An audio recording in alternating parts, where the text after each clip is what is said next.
तो सबसे मैं क्षमा मांगते हुए भाई टेकचंद जी, क्योंकि सारा हमारा परिवार यहाँ पे, भाई देवेंद्र जी, भाई हरीश जी, हमारे बहुत से हमारे भाई ओम प्रकाश जी, बहुत से हमारे साथी, किसी का नाम भाई सुरेश जी, हमारे वकील साहब, बहुत से साथी जी, मैं सभी को जानता हूँ।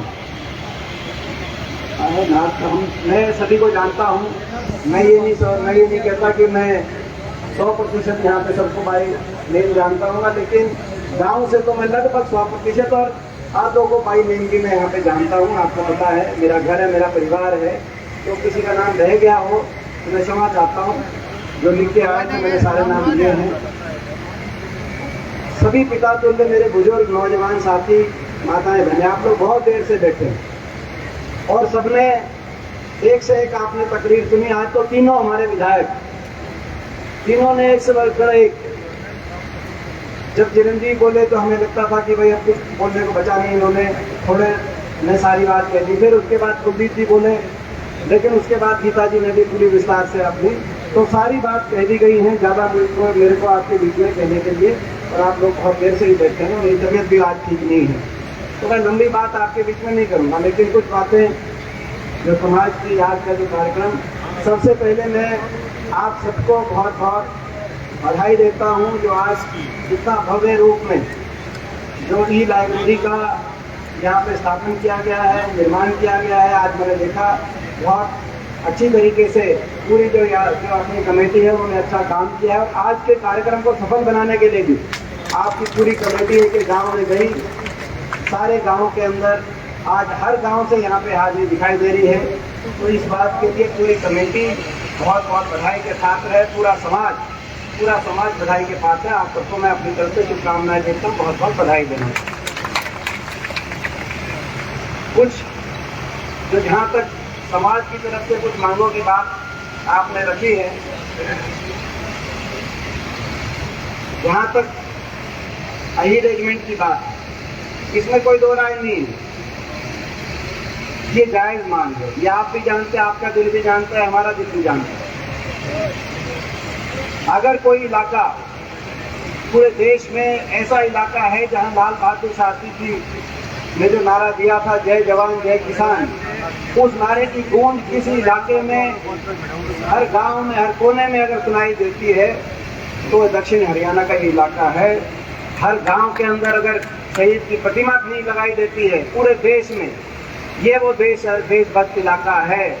जब भी कभी देश के दुश्मन ने इस इलाके पे अगर गलत नज़र से हमारे देश की तरफ, भारतवर्ष की तरफ देखा, तो हमारे देश की सुरक्षा में अगर सबसे अग्रणी होकर अपना बलिदान देने के लिए कोई आगे आया तो ये दक्षिणी हरियाणा का इलाका आया, तो अहिवाल का इलाका आया, तो हमारा ही समाज का जो शौर्य है उसके बारे में, और देश के लिए जो देशभक्ति की भावना है, फौज के लिए काम करने की जो भावना है, वो हमारे इलाके में, उसकी मिसाल देश में कहीं और नहीं। और इसीलिए यही रेजिमेंट की मांग जायज़ है, और इसीलिए इस मांग के लिए लगातार आप लोगों ने भी उस बात को उठाया। संसद के अंदर जैसा हो पाया, संसद में मैंने भी अपने तरीके से जितनी इस मांग को रख सकता था, बार बार इस मांग को रखा। और ये बात अगर गलत कह रहा हूँ मैं, तो मैं पूछना चाहता हूँ, जो आज सरकार है जिनकी, भारतीय जनता पार्टी, प्रधानमंत्री से पूछना चाहता हूँ, अगर मैं ये गलत कह रहा हूँ तो जब आपने देश में अपना जब चुनाव का प्रचार अभियान की शुरुआत करी और देश के एक्स सर्विसमैन की रैली की बात आई कि एक जगह और 1 रैंक 1 पेंशन का नारा दिया जाएगा, तो पूरे देश में आपने चयन किया, तो रेवाड़ी का चयन किया, ये मैं उनको याद दिलाना चाहता हूँ। और आज हाई रेजिमेंट की मांग हो रही है, तो आपको उसमें खोजना चाहिए, और इसीलिए इस मांग के लिए हम प्रयास करेंगे। ये सही बात है कि केंद्र की सरकार की बात है, मगर केंद्र में अगर हमें अवसर मिलेगा तो निश्चित तौर से केंद्र के अंदर भी प्रयास जारी हैं। मगर जो है, क्योंकि अब राहुल जी ने बहुत बड़ी यात्रा करी, भारत जोड़ो यात्रा, और उसके बाद सारे विपक्षी दलों का ये एकजुटता की बात अभी चिरंजीवी भी बता रहे थे, लालू प्रसाद यादव जी भी बता रहे थे। हमें याद आता है चिरंजीवी, हमें बिहार का चुनाव भी याद आता है। वो दर्द भी हमारे दिल में है जब बिहार के चुनाव का भी हमें दर्द याद आता है कि जब शाम तक सीटों की गिनती में तेजस्वी यादव आगे चल रहे थे, मगर रातों रात जब नतीजा आया तो वो दर्द भी हमारे दिलों में उतना ही है। तो आज एकजुटता के साथ तो प्रयास केंद्र में भी है, बहरहाल केंद्र के अंदर मौका मिला, और अगर हरियाणा के अंदर मौका मिला तो हरियाणा में मैं निश्चित तौर से कह सकता हूँ कि सारे बैठे आने वाले समय के हरियाणा के आपकी जो सरकार है वो यहाँ सारे जो नौजवान बैठे हैं, हम सब मिलके पहली कैबिनेट मीटिंग में ये पारित करेंगे कि केंद्र सरकार अही रेजिमेंट का गठन करने का काम करे। पहली कैबिनेट मीटिंग ये हमने पहले भी ये बात कही है। इसके बाद ओबीसी की क्रीमी लेयर की बात आई। निश्चित तौर से क्रीमी लेयर जो 6 लाख है, जब केंद्र सरकार में 8 लाख की लिमिट है तो हरियाणा सरकार में ने उसको 6 लाख क्यों किया, और 6 लाख में किसी की आय नौकरी सरकारी नौकरी तक की आय उसमें अगर जोड़ के तो उसमें बहुत बड़ी प्रतिशत में लोग वंचित रह जाएंगे, और ये बात सही नहीं है। और इसीलिए ये 8 लाख की लिमिट जो केंद्र सरकार की वो तो पूरे देश में लागू होनी चाहिए, लेकिन केवल 8 लाख ही नहीं, ये हमने कांग्रेस पार्टी ने साथ ही घोषणा करी है कि हरियाणा में हमें अवसर मिलेगा तो ये 8 लाख नहीं, इसको बढ़ाकर 10 लाख करने का काम करेंगे, ताकि जो दूसरी बात है ये भी। बाकी ये गांव की बात है और अपनी जो है धर्मशाला की, वो मैं आखिर में आऊँगा। जहाँ तक गांव की बात है, अलग अलग गांव की जो से जुड़ी हुई कई बातें आई, विनोदपुरा, शाजापुर और भीलावास गांव के ये बात आई, भीलावास से शाजापुर रोड की बात आई, मुडाड़ा के आसपास जल भराव की बात आई। मुझे कुछ कहने की जरूरत नहीं है, तो सरकार के काम है, इसमें हम अभी प्रयास कर सकते हैं जो गांव से कई जुड़ी हुई बातें, लेकिन ये हरियाणा सरकार की बात है, मुझे कहने की जरूरत नहीं है। वो आपका दिल जानता है, मेरा दिल जानता है। इन गाँव का मेरी जो है जन्मभूमि सांगी गांव हो सकता है, लेकिन अगर मेरी कर्म भूमि है तो ये सारा इलाका मेरी कर्म भूमि है। ये आप जानते हो, मैं जानता हूँ।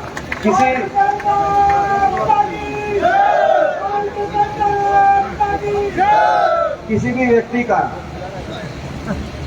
सारा जो है सारी जवानी जहाँ बिताए, उसको जो है उसके दिल से वो बात नहीं निकलती। कोई फौज में चला जाए, किसी रेजिमेंट में चला जाए, तो जब वो घर वापस आता है उसके दिल से वो रेजिमेंट आखिरी सांस तक तो फौजियों का इलाका है, जहाँ जिसकी सारी जवानी बीत जाए। ये वो गांव है जो गांव के आपने नाम लिए, ये मुडाड़ा से लेके शाजापुर तक, गिरड से लेके खेड़ी कुमार तक, ये वो गांव है जहाँ मेरी पूरी जवानी, ये मेरी कर्म भूमि है। तो भाई ये मेरे लिए स्वर्ग समान इलाका है। यहाँ की समस्याओं के लिए भाई जो है अभी जैसे कह रहे हैं कि भाई हरियाणा में निश्चित सरकार आएगी, वो उसके बाद राजनीतिक बात भी करूँगा। भाई वो सरकार आएगी तो मुझे लगता है आपको किसी को कहने की जरूरत नहीं पड़ेगी। इनके लिए कोई जो कसर रही थी इलाके में, कोई भी कसर रही होगी, तो भाई एक बार तो इलाके ने स्पीड पकड़ी थी, बीच में स्पीड ब्रेकर आ गया, लेकिन कोई कसर नहीं रहने देंगे। जो है विकास के जो कार्य हैं, चाहे विकास के कार्य हों, चाहे नौजवानों के कार्य हों, अपना इलाका आगे जाए, तो इसके लिए तो जरूर हम प्रयास करेंगे। जहाँ तक राजनीतिक बात है, मैं राजनीति की बात करता हूँ। कुछ बातें जो वो पेंडिंग मैंने छोड़ दी, वो आखिर में जो धर्मशाला, तो जहाँ तक राजनीतिक बात है इसमें कोई दो राय नहीं। आज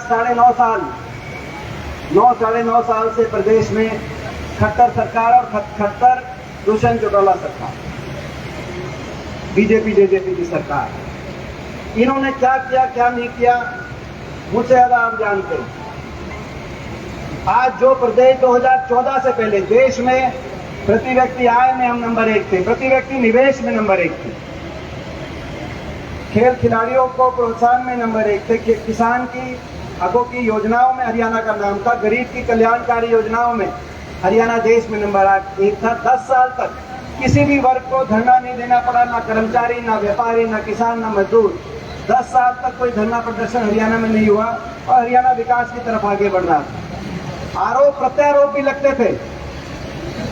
तो जैसे कि ये जो अब यहाँ से रोहतक से सांसद हैं, आरोप प्रत्यारोप भी लगाते थे, तो इन्होंने जो है कांग्रेस पार्टी से जब त्याग पत्र दिया तो ये आरोप लगा के त्याग पत्र दिया कि रोहतक लोकसभा क्षेत्र में ज्यादा काम कर रहे हैं। इस आरोप पे त्याग पत्र दिया इन्होंने, जो आप उसके बाद बीजेपी में गए और यहीं से सांसद बने।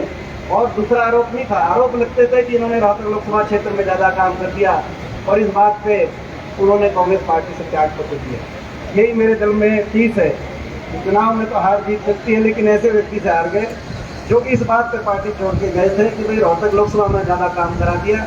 टिकट करनाल से मांगते थे, उनको टिकट यहाँ से मिल गई थी, और उसके बाद मगर 10 साल तक जो प्रदेश विकास दर में देश में नंबर 1 था, विकास के अलग अलग पैमानों में, आज वो प्रदेश 9.5 साल के बाद विकास में तो पीछे नंबर 1 पहुंच गया। तो बेरोजगारी में देश में नंबर 1, घर घर में एक नौजवान बेरोजगारों की फौज खड़ी हो गई।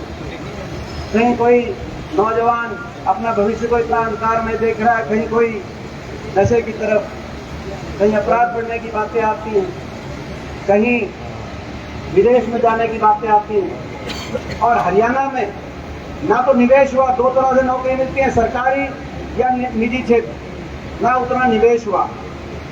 कोई नया कोई औद्योगिक क्षेत्र नहीं बना है। जो औद्योगिक क्षेत्र जो बने, चाहे वो एमईटी हो, झज्जर एमईटी, झज्जर गुड़गांव रोड पे रिलायंस एसीजेड के माध्यम से, चाहे वो आईएमटी हो रोहतक की, चाहे वो आईएमटी हो मानेसर की, चाहे बहादुरगढ़ के अंदर फुटबॉल, ये सभी 10 साल के पुराने अपनी सरकार के समय के बने हैं। उसके बाद ना तो कोई नया औद्योगिक क्षेत्र आया निजी से, ना कोई थर्मल का कारखाना लगा, ना कोई नया विश्वविद्यालय बना, निवेश हुआ नहीं, ना निजी क्षेत्र में नौकरी, सरकारी क्षेत्र में तो नौकरी समाप्त कर रहे हैं। 2 लाख से ज्यादा पद हरियाणा में तो समाप्त कर दिए गए, अस्थायी बना दिए गए। जो पक्की नौकरी होनी चाहिए थी, वहाँ कौशल निगम आ गया। आज कौशल निगम के माध्यम से कच्ची नौकरी की तरफ नौजवानों को, फौज की पक्की भर्ती होती थी। अकेले हरियाणा से देश की आज़ादी से लेकर और 2020 तक अकेले हरियाणा से 5,500 नौजवानों को हर साल फौज के अंदर पक्की भर्ती के माध्यम से मौका मिलता था। कोविड आ गया 2020 में, 1 साल 1.5 साल का 2 साल का ब्रेक लग गया, और उसके बाद अग्निपथ योजना आ गई, जहां 5,500 नौजवानों को हर साल पक्की भर्ती में मौका मिलता था हरियाणा से। वहां 925 केवल अग्निपथ के माध्यम से अग्निवीर को लिया गया, जिसमें से 925 में से भी केवल 225 पक्की भर्ती किए जाएंगे 4 साल के बाद, बाकी घर वापिस आ जाएंगे। हिमाचल, उत्तराखंड, हरियाणा, ये वो प्रदेश थे जिन प्रदेशों में सबसे ज्यादा फौज जाती थी। हिमाचल में चुनाव हुआ, सबसे बड़ा मुद्दा अग्निपथ का मुद्दा, हिमाचल के लोगों ने बदलाव और कांग्रेस के प्रचंड बहुमत से वहाँ सरकार बनाई। सरकार को सबक लेना चाहिए और फौज को मजबूती मिले, देश की फौज मजबूत हो, और देश के नौजवान को देश की फौज के लिए, जहाँ पे जिस नौजवान के मन में वो भाव है कि देश की फौज के लिए कुर्बानी देने के लिए सुबह 4 बजे उठ के प्रैक्टिस के लिए निकल जाता है अपने गाँव में, ऐसे नौजवानों की सोचते हुए उनको मौका दे। लेकिन आज इन सब, और जो पक्की नौकरी फिर भी इसके बाद मिली, वैसे तो मिली नहीं हरियाणा में, मगर मिली वो या तो भर्ती घोटालों की भेंट चढ़ गई, एचपीएससी का घोटाला, एसएससी का घोटाला, और उसके बाद भी एक आधा कोई बिना घोटाले के, बिना पेपर लीक के कोई लिस्ट आ गई, तो हरियाणा के नौजवानों से ज्यादा दूसरे प्रदेशों के नौजवानों का नंबर उस लिस्ट में आया। पहले 10 साल जो हमारी सरकार थी, इस तरह की बात तो आ जाती थी कि इस लिस्ट में, इस तरह की बात तो आ जाती थी कि इस लिस्ट में इस इलाके के ज्यादा आगे, उस इलाके के ज्यादा आगे, लेकिन कभी ये बात पहली बार आई प्रदेश के इतिहास में कि हरियाणा से ज्यादा, हरियाणा के बाहर के नौजवानों का नंबर हरियाणा की लिस्टों के अंदर आई है। आपके सामने आज बेरोजगारी में नंबर 1 हरियाणा, आज महंगाई में हर घर का बजट बिगाड़ दिया, डीजल, पेट्रोल, रसोई गैस का सिलेंडर, स्कूल की फीस, बिजली के बिल, आज महंगाई के अंदर, आज भ्रष्टाचार में ऐसी सरकार, ये सरकार दोबारा नहीं बननी थी। आपको पता है बीजेपी की, जेजेपी की सरकार, आज जो खट्टर सरकार है, इन्होंने पिछली बार क्या नारा दिया था, क्या बोलते थे? 75 पार बोलते थे कि नहीं बोलते थे? 75 पार नारा था बीजेपी का। खट्टर साहब कहते थे 75 पार, मगर लोग इतने दुखी थे, पहले ही 5 साल में इतने दुखी हो गए थे कि लोगों ने 75 पार के नारे की हवा निकाल दी, 40 पे का सुई रुक गई। फिर इस दौरान एक पार्टी थी जेजेपी, वो नारा देती थी बीजेपी करो जमुना पार। एक कहता था 75 पार, दूसरा कहता था जमुना पार। इलेक्शन होते ही दोनों बन गए पक्के यार। और चंडीगढ़ में बना दी भ्रष्ट सरकार, भ्रष्टाचार का समझौता कर लिया, समझौता भी भ्रष्टाचार का। लोगों को कह दिया 5100 बुढ़ापा पेंशन का समझौता है। मैं पूछना चाहता हूं आपसे, वो 5100 बुढ़ापा पेंशन आई या नहीं आई? समझौता खट्टर साहब का, दुष्यंत चौटाला का समझौता 5100 की पेंशन की। तो 4 साल हो गए, आनी थी तो आ लेती। अब तो 4 साल हो गए और अब एक नई बात चल रही है। 4 साल तो हो गए, बात ये चल रही है, 4.5 साल हो गए सेंटर को। एक वन नेशन की बात चल रही है कि वन नेशन वन पोल। संसद का सत्र बुलाया, हमारे पास एक मैसेज आया, संदेशा आया कि संसद का सत्र वन। और खट्टर साहब का बयान आया है कि मैं स्वागत करता हूं, खट्टर साहब का बयान है, मैं स्वागत करता हूं, देश के लोगों का की भलाई इसमें है, हजारों करोड़ रुपए बचाए जाएंगे, एक साथ चुनाव होना चाहिए। मैं खट्टर साहब से कहना चाहता हूं, आप अपने बयान पे रहना। ये क्या होगा वन नेशन वन पोल, वो तो पता चलेगा, अभी तो जो संसद में पता चलेगा। मगर अगर जो है वन नेशन वन पोल, हरियाणा की जनता तैयार है, आप अपने बयान पे रहना। सही कह रहे हो आप, लोगों का फायदा, हरियाणा के लोगों का तो बहुत फायदा है। आप लोकसभा के साथ ही विधानसभा चुनाव करा देना, हम आपको कहना चाहते हैं, अपने बयान पे रहना। आप अपने बयान से मतलब पीछे हटना। आप कह रहे हो लोगों का भला है, हजारों करोड़ का फायदा, लोगों को बचत है, तो आप कराओ साथ, हम तैयार हैं। तो खैर, मैंने जैसे कहा कि सरकार नहीं बननी थी, 5100 का वायदा कर दिया था, 5100 पेंशन, 5100 का वायदा में समझौता नहीं हुआ, भ्रष्टाचार पे समझौता हुआ। बीजेपी और जेजेपी ने प्रदेश की जनता को लूटने का समझौता किया। कौन सा महकमा किसके बाटे आया? शराब का महकमा किसके पास आया? एक्साइज का किसके पास गया? पंचायती राज का किसके पास गया? सारी लिस्ट तो हमारे पास भी नहीं है। जेजेपी के एक विधायक हैं पंडित दादा गौतम पूरी लिस्ट ले रहे हैं। उनका बयान आया था कि खोपर बढ़ गया सरकार में, 1 लाख सारा जीवने लग रहा है।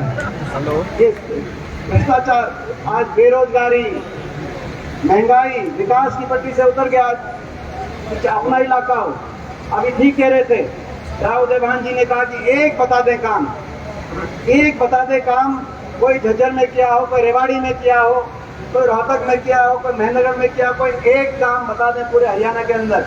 अभी कहा चिरंजीव ने कि 18 रेवाड़ी के अंदर 18 शिक्षा के संस्थान हमारी सरकार में बने, चाहे वो विश्वविद्यालय। मैं जब छोटा था इस इलाके में आता था कि दक्षिण हरियाणा में कोई विश्वविद्यालय नहीं, चाहे विश्वविद्यालय की बात हो, चाहे वो कॉलेजों की बात, सरकारी कॉलेजों की बात हो, चाहे महेंद्रगढ़ यूनिवर्सिटी की बात हो, चाहे वो लाला लाजपत राय, सारे हमारे समय में हरियाणा प्रदेश के अंदर 14 यूनिवर्सिटी बनाई कांग्रेस पार्टी की सरकार ने। बीजेपी के 9 साल में एक यूनिवर्सिटी अगर ने बनाई हो तो बताएं। अपने समय में 41 किलोमीटर मेट्रो आई, गुड़गांव, फरीदाबाद, बल्लभगढ़ और बहादुरगढ़। एक मेट्रो का खंभा आगे बढ़ाओ तो ये बताएं। अपने समय में 287 किलोमीटर रेल की लाइन बिछी, क्योंकि विकास जोड़ता है। पहला काम, अगर जब हमारी सरकार बनी की कलम से कुछ लोग फासले बढ़ाने की बात करते हैं, तोड़ने की बात करते हैं, विकास जोड़ने की बात करते हैं, मुझे गर्व है। पहला काम लोकसभा के सांसद बनने के बाद अगर मेरे प्रयासों से पहला हुआ तो रेवाड़ी और रोहतक के बीच में रेल की लाइन और नेशनल हाईवे से दोनों को जोड़ने का काम हुआ, क्योंकि जुड़ के चलेंगे तो ही मैं समझता हूँ विकास जोड़ता है, कुछ लोग तोड़ते हैं। तो चाहे रेल की लाइन की 287 किलोमीटर रेल की लाइन बनी, 1 किलोमीटर बता दें, तो काम तो कुछ हुआ नहीं, केवल भ्रष्टाचार के आधार पर सरकार बना दी। और थोड़ी से पिछली बार थोड़ी कसर रहेगी। अगर 3900 वोट पिछली बार ज्यादा आती विधानसभा चुनाव में, तो कांग्रेस की 36 सीट आती, तो 78 बीजेपी की 35 सीट आती। केवल 3900 वोट तो गांव की वोट होती। और आज उस वजह से पहली 5 साल की दुखी थे, अब और भी ज्यादा दुखी है। आज स्थिति ये है, अभी बता रहे थे बिरड के सरपंच हमें बता रहे थे कि बिरड का स्कूल मर्ज कर दिया स्कूल के जो है पोर्टल में, अभी बता रहे थे। खेड़ी कुमार वाले बता रहे थे, अभी उन्होंने दिया, खेड़ी कुमार वाले बैठे हैं उन्होंने कहा कि खेड़ी कुमार के स्कूल में टीचर कम है। जब जेबीटी की लिस्ट आई पूरे प्रदेश में जिस गांव के सबसे ज्यादा अगर टीचर लगे हो आज उनके खेड़ी कुमार के गांव के अंदर दुल्लो कमी है। आप अंदाजा लगाओ, एक स्कूल भी कहीं 10 साल में जो हमारी सरकार के अंदाजा लगा सकते हैं कि लगभग उस समय 2300 नए स्कूल प्रदेश के अंदर खुले थे, यूनिवर्सिटीज और मेडिकल कॉलेज। और अब इन्होंने 5000 से ज्यादा स्कूल या तो मर्ज कर दिए या स्कूलों को बंद किया। छोटे छोटे बच्चों को भी बैठना पड़ा। हर वर्ग को ऐसी सरकार है कि ऐसा अहंकार है, हर वर्ग को इस सरकार ने काम नहीं करते तो भी हम काम चलाते, लेकिन हर वर्ग का अपमान इस सरकार ने किया। कोई ऐसा वर्ग नहीं, 1 साल तक किसान बैठा रहा, उनका अपमान किया आंदोलन में। छोटे छोटे स्कूल के बच्चे अपने स्कूलों के आगे बैठे, उनका अपमान। कर्मचारी ओल्ड पेंशन स्कीम के लिए गए, उनका अपमान। सरपंच गए, सोचते थे छोटी सरकार है, सरपंचों पे तो जो है ये सरपंच तो बख्शे जाएंगे, लेकिन सरपंचों को भी तसल्ली बिठाई। सही बात है। अही रेजिमेंट के लिए जो हमारे नौजवान अही रेजिमेंट की आवाज उठा रहे थे तो खट्टर सरकार ने उनको मुकदमे बनवाए। अभी जो है पंडित श्रीराम शर्मा पार्क की बात हो रही थी, जहाँ बुलडोजर चलाने की बात बहन जी ने करी। पहरावर के अंदर जो हमारे ब्राह्मण समाज के भाई जो पहरावर के अंदर भी वही गाली थी, उनका अपमान। तो हर वर्ग का ऐसी सरकार है। ये सरपंच कह रहे सरपंच की क्या करेगी, सरपंच की कमर अभी दिल्ली हो रही है। तो ये बात है। तो भाई मैं आपसे पूछना चाहता हूँ, पिछली बार रहेगी थी 3900 वोटों कमी केवल, बदलाव तो पिछली बार भी हो गया था, अब बदलाव होता है। अब ये मौका है।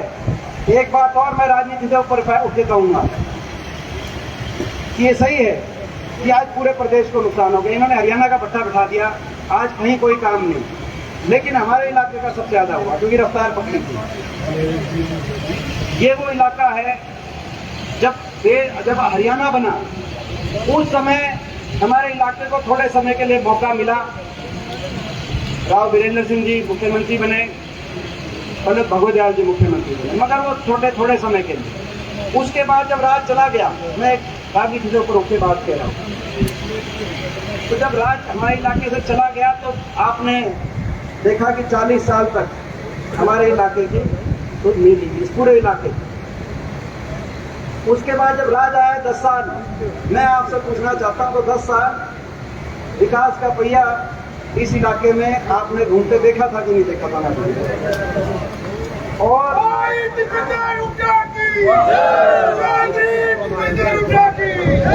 और उसके बाद अब मगर जो है अब 10 साल का आपने देखा, अब ये मौका दोबारा अपने जो है दोबारा आपकी तरफ आज पूरा प्रदेश देख रहा है। पूरे प्रदेश में आज माहौल ऐसा है कि पूरे प्रदेश में आप कहीं चले जाओ, हर जगह जो कुलदीप बस ने बात कही वही एक नारे, वही एक गूंज आ रही है पूरे प्रदेश के कोने कोने से कि बीजेपी जेजेपी की सरकार जा रही है और वैसा कांग्रेस पार्टी की सरकार आ रही है। तो आज पूरे प्रदेश में, और पिछली बार तो नजदीकी मामला रह गया, थोड़ा जेजेपी वालों ने समर्थन कर दिया। इस बार एक बड़े बहुमत के साथ मुझे विश्वास है आपकी तरफ आज पूरा प्रदेश तक भी लगाए रहता है इसको। मगर ये राज दोबारा तब आए, ये इलाका तब होगा जब आपस में हमारी एकजुटता रहे। जब एकजुट रहेंगे तो सब मजबूत रहेंगे। तब जब हमारे सबका अगर एकजुट रहेंगे तो सब मजबूत रहेंगे, हमारी अगली पीढ़ी का सबका अच्छा भविष्य होगा। मैं तो लड़ाई लड़ सकता हूँ, मैं तो जितनी लड़ाई लड़ सकता था मैंने तो अपना सब कुछ जो लड़ाई लड़के भाई ये दोबारा से बात बने और हमारा इलाका आगे बढ़े और हमारी अगली पीढ़ी का भविष्य अच्छा हो। मगर उस एकजुटता से उस लड़ाई में आपका साथ और आपका आशीर्वाद मैं आपसे पूछना चाहता हूँ भाई, आपका साथ और आपके आशीर्वाद में कोई कसर तो नहीं छोड़ोगे इस बार? ये बिठा लो। और देखो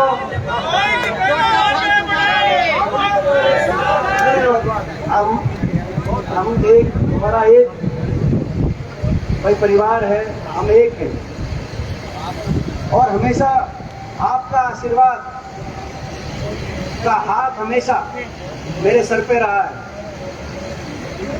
लोग कहते हैं जब मेरे स्वर्गीय दादाजी ने चुनाव लड़े लोकसभा के 52 में 57 में, तब पूरा आशीर्वाद हुड्डा साहब ने जितने चुनाव लड़े 91 में 96 में 98 में 2004 में, तब पूरा पूरा आशीर्वाद। मैंने सारे इलेक्शन लड़े तब पूरा आशीर्वाद। एक आधी बार घर में, परिवार में, भाइयों में गलतफहमियां भी हो जाती है, लेकिन मैं मानता हूं कि भाई जब जो है 20 में से 19 बार आपने पूरा आशीर्वाद दिया तो वो जो है, तो मुझे लगता है कि भाई जब मतलब भाइयों में जब थोड़ी आपस में कई बार हो जाए ना, तो अगली जब गले मिलते हैं ना, और जोर से गले मिलते हैं। ये मैं लगता है वो और जोर से गले, ठीक कह रहा हूँ कि नहीं गलत कह रहा हूँ? तो भाई और जोर से गले मिलते हैं। और मुझे विश्वास है कि भाई जो है कोई जो है, और यहाँ तक अब ये लोग जो खड़े हैं वो बात भी करनी है। पहले एक बात इनकी कर लूँ और फिर आखिरी बात मैं अपनी। भाई जहाँ तक ये धर्मशाला की बात है,